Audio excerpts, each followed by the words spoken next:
Il entendait les morts et ils avaient des secrets à révéler. Partie 2, les histoires d'Alma. Quand Malik prononça les mots « Ils veulent rester », les anciens comprirent qu'ils n'avaient plus le choix. On ne discute pas avec les morts quand ils s'installent.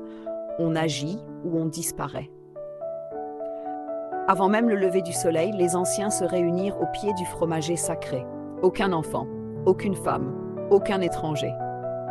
Seulement ceux qui connaissaient encore les paroles qu'on ne dit plus. La porte est ouverte depuis la naissance de l'enfant, et plus on tarde, plus elle s'élargit. Fermer une porte coûte toujours quelque chose.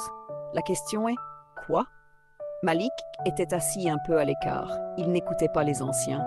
Il écoutait ailleurs. Quand on lui demanda s'il savait ce qu'ils allaient faire, il répondit calmement « Ils savent déjà ». Il rien même. Un frisson parcourut l'assemblée. Les anciens décidèrent de tenter un ancien rituel. Un rituel qu'on n'utilisait plus depuis des générations. Le rituel de la fermeture. Mais ce rituel avait une règle claire. La porte ne se ferme jamais sans reprendre ce qu'il a ouverte. Et ce qu'il avait ouverte, c'était Malik. Pendant 3 jours, le village entra dans un silence étrange. Personne ne chantait, personne ne riait, personne ne se disputait. Les femmes préparèrent des poudres amères. Les anciens gravèrent des signes dans le bois. On traça des cercles autour du fromager. Malik, lui, devenait de plus en plus faible. Il mangeait à peine. Il parlait moins. Mais quand il parlait, ce n'était plus sa voix. La veille du rituel, Malik se leva en pleine nuit. Il marcha seul vers la forêt. Sa mère le suivit de loin. Elle le vit s'arrêter devant un arbre mort et parler clairement. « Ils disent que vous arrivez trop tard. » Puis il posa la main sur le tronc et murmura « Mais ils sont curieux. » Le vent se leva brutalement. La mère s'enfuit en pleurant. À l'aube, Malik fut placé au centre du cercle. Pas attaché, pas forcé. Il ne résistait pas. Un ancien commença les paroles anciennes. Au début, tout semblait fonctionner. Le vent se calma. Les oiseaux revinrent.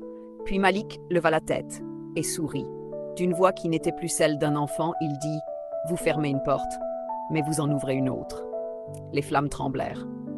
Le sol vibra légèrement. Un ancien tomba à genoux, pris de convulsions. Il cria « Ils sont trop nombreux !» Un silence lourd tomba.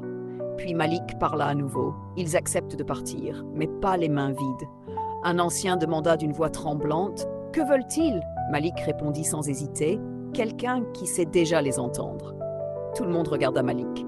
Puis, les anciens se regardèrent entre eux. La mère de Malik cria « C'est un enfant !» Mais un ancien murmura « Il n'est déjà plus seulement ça. » Malik baissa les yeux. « Ils disent que je suis fatigué. » Le rituel fut interrompu, pas par choix,